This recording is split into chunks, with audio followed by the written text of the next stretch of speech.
Hello, friends. This is Dave Hurwitz, executive editor at ClassicsToday.com, here with the 12 least evolutionary great composers of all time. Composers who had absolutely no interest in advancing the art of music past the point at which they found it, or alternately, who just sort of arrived on the scene with a fully formed set of abilities and the equipment with which to realize their goals, and they didn't really change over the course of their lifetime. Not a lot, in any case. So, or they may have started as revolutionaries and then became less and less interested as time went on. There are three possibilities in this clump, and all of these composers fit into it in some way. So let's see in what way they fit. Number one, Palestrina. Palestrina existed really essentially to codify and affirm the value of liturgical music within the Catholic Church. That was his job. We have to keep in mind the composers who primarily composed liturgical music were not in a position to do radical things, because music was regarded by the church merely as, and suspiciously, by the way, regarded by the church as an adjunct to worship. It did not have its own legitimate existence all by itself, and nor was it regarded as an art that was, interesting to see advance, unlike secular things. When used in a sacred context, it had a subservient purpose. And the fact that so much great music was composed for the liturgy is kind of a miracle. I mean, it really kind of is, given the hostility it often faced. So Palestrina's job, and he did it very, very, very well, was to write 1 billion mass settings using tried and true formulas and processes. And he lived at the end of the Renaissance period, because it had been a period, we call it the Renaissance, but it was way past that. The Renaissance, the Reformation, the Counter-Reformation, all that stuff.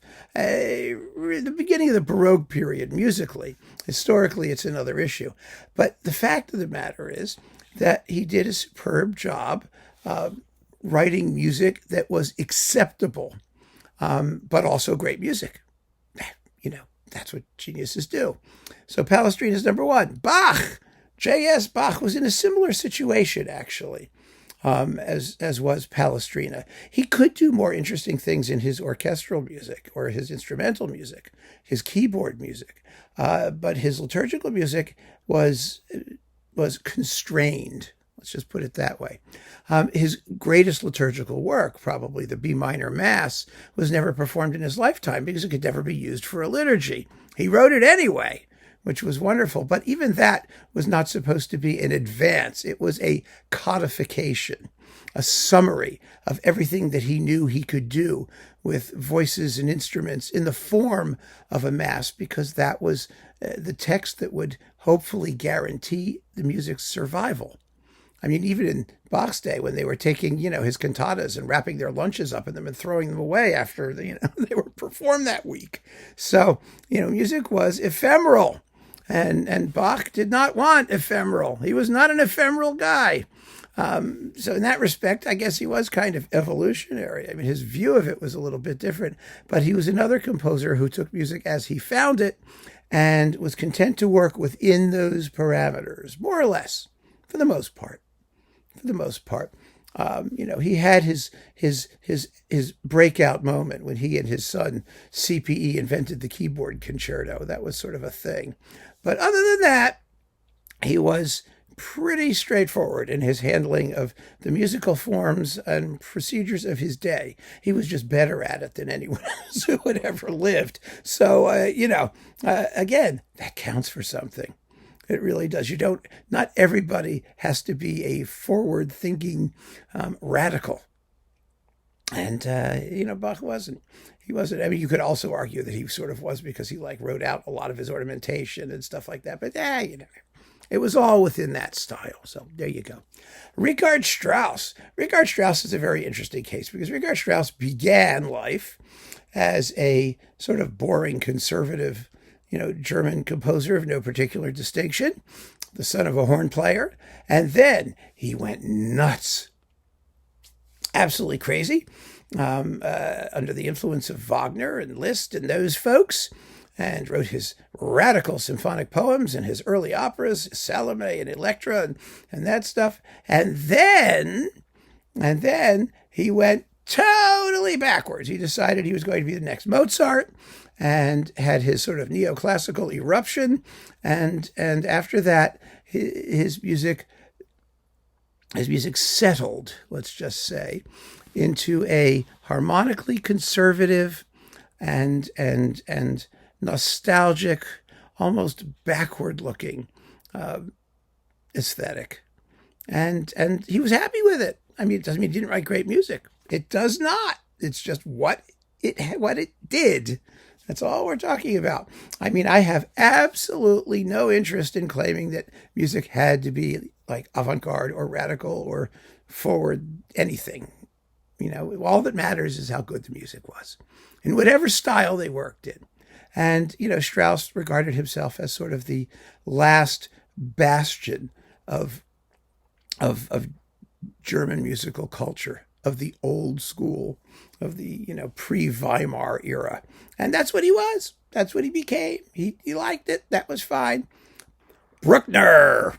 Bruckner is a very interesting case. It's a very interesting case because in a lot of ways, he was quite radical. I mean, he invented this sort of modular formal structure that later composers, 20th century composers, ran with. He did some extraordinary things. The only catch is that he had no idea that's what he was doing. He thought he was writing normal symphonies according to tried and true formulas, at least as far as we can tell. And that's what he did. He lived in his own sort of bubble. He was a bubble person, like Bubble Boy in Seinfeld. He had his own little microcosmic universe, and the larger world didn't tremendously concern him, and where music was going didn't particularly concern him. To the extent he had a radical tendency, he sort of adopted it from Wagner. That was his thing, and so that influence affected his handling of the symphony. But as a composer, he didn't claim to be doing anything original at all. And his style, once he got going as a symphonist, remember he was in his late 40s or something when he started writing symphonies. It was what it was. It enlarged within itself, but again, it was kind of a hermetically sealed environment musically in which he worked. So, he's a special case and a very interesting case, I think. But if you told him he was evolutionary, he probably would have spit at you or something like that. Tchaikovsky actually is similar to Bruckner, although you wouldn't at first think so. The two had rather little in common. But Tchaikovsky was a composer who was Tchaikovsky from the very start. His earlier stuff is less assured than his later stuff, but the voice is Tchaikovsky's all the way through. I mean, the gorgeous melodies, the wonderful orchestration, the emotional hysteria, that was his thing. That was his thing, and he did it from the very, very beginning. However much he may have revised or hated everything he wrote, he was also not somebody who was particularly concerned with the direction in which music was going generally, and he wasn't particularly concerned with anything other than his own emotional universe. And that was Tchaikovsky. Nobody looks at him as a radical anything, just as a romantic. In some ways, the ultimate romantic. And then there's Mendelssohn. Mendelssohn grew up in an extremely conservative environment because his teacher, Zelter, was reviving Bach. He was the conductor of the, Berlin Bach Sing Academy, which was doing all that older music. And Mendelssohn was rigorously trained. He had to basically, if you listen to his string symphonies, they begin with C.P.E. Bach and they gradually work their way up to about Mozart, and then you arrive at Mendelssohn. And so Mendelssohn's entire aesthetic was historically based. He did do amazing things. I mean, like all these romantic composers. I mean, he did symphonic poems, although he didn't call them that. He called them overtures. He invented the sort of the romantic concerto form that starts right away with the solo playing without a big orchestral, introduction at the beginning. He did do these things, but again, it wasn't what he thought he was doing. He thought he was just writing great music in the grand tradition of German musical compositional style things.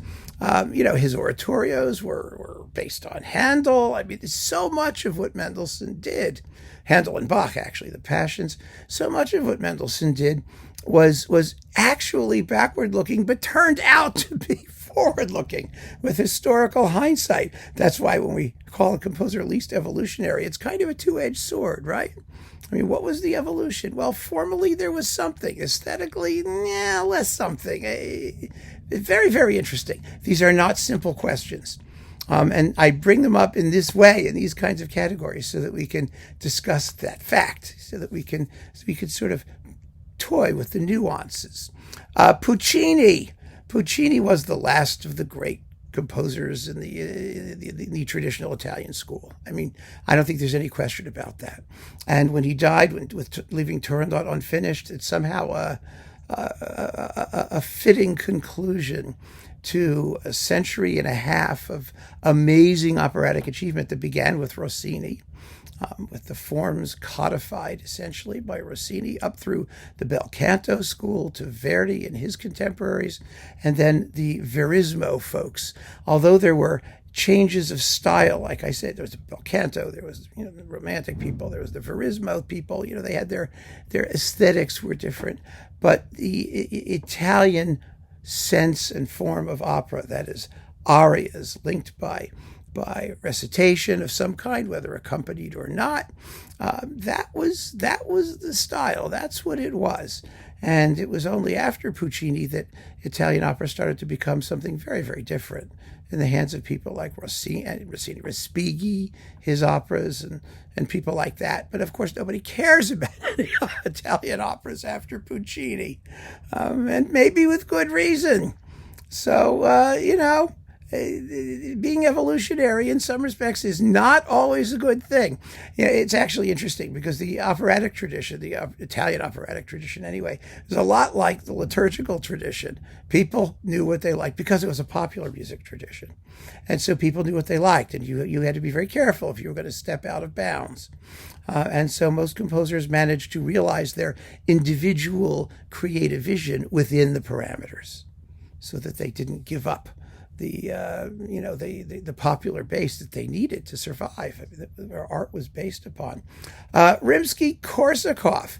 Rimsky-Korsakov was, I guess, evolutionary in terms of his contribution to the art of orchestration, for sure. But he was notoriously conservative in so many respects. He was harmonically conservative. He was aesthetically kind of conservative, while he was like pioneering the use of octatonic scales, but claiming all the while to be a conservative. Rimsky-Korsakov was part of a group of people, a group of composers, I think, he was self-educated. There's another big one who are coming up that way, and you'll see what I mean in a moment. And like a lot of the self-educated, he was terribly insecure. He needed to know more than anybody about everything, as much as he could do it by himself. And for that reason, he was conservative, because he wanted to attach himself to the grand tradition, to the tradition that he was not born into, whether that was aristocratic or artistic or whatever it is. He needed to demonstrate at all times his fealty to the great traditions of the past. And Rimsky was one of those guys, especially, he was basically an opera composer and, and somebody who explored the symphony orchestra.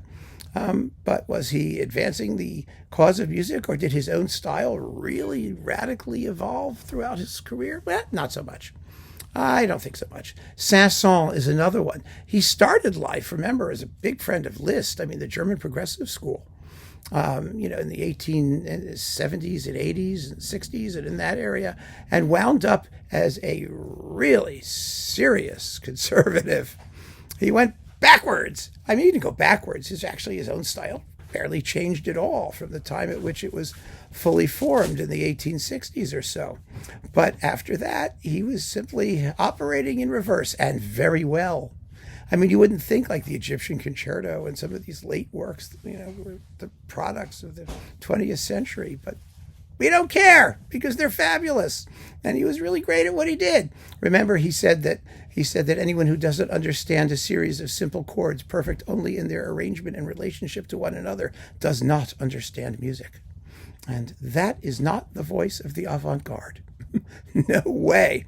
Prokofiev also began life as a wild-eyed radical. Remember the Fiery Angel and the Steel Step and the Scythian Suite and his early crazy stuff. And then he discovered wrong-note romanticism and went back to the Soviet Union, and his life got really complicated. His first wife went to a prison camp, and he had a very, very interesting trajectory. And as he got older, his style became less and less advanced sounding.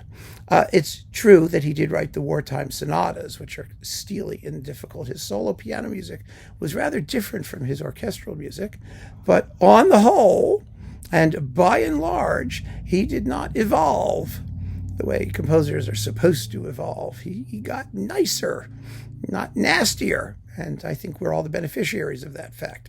Ravel is a composer who was a bit like Bruckner. I know you think Ravel and Bruckner, they always put them together in the same category, the same class, right?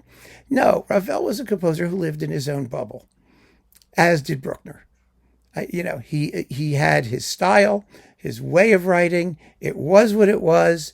It was based on a fantasy vision of classical beauty and that sort of a thing, interspersed with some really nifty, troubling elements, as was Bruckner's style. Had some really nifty, troubling elements harmonically.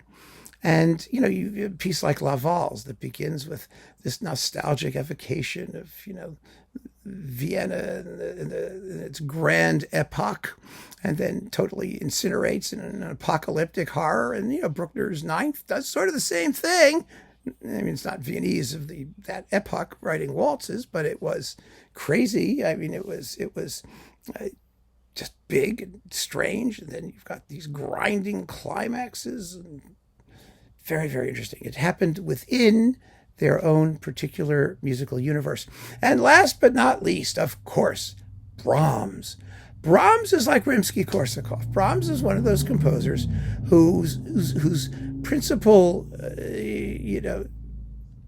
advantage, if you want to call it that, was his insecurity, his fear of not being knowledgeable enough, and so his obsession with perfection, with learning everything there was to know, with showing everyone how clearly he operated within the bounds of the great classics, of being worthy, of being a successor to the great classics, and because he was a musical genius of understanding just how great they were.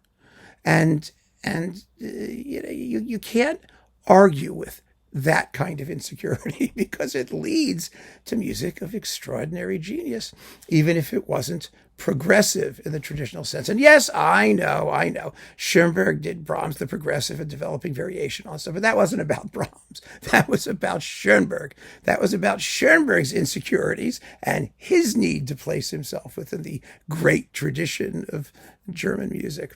So, the whole idea of evolution, I think we've seen is a very curious one and a very interesting one, and one which I turn over to you to develop and enlarge upon. So keep on listening, friends. Thanks so much for joining me. Take care.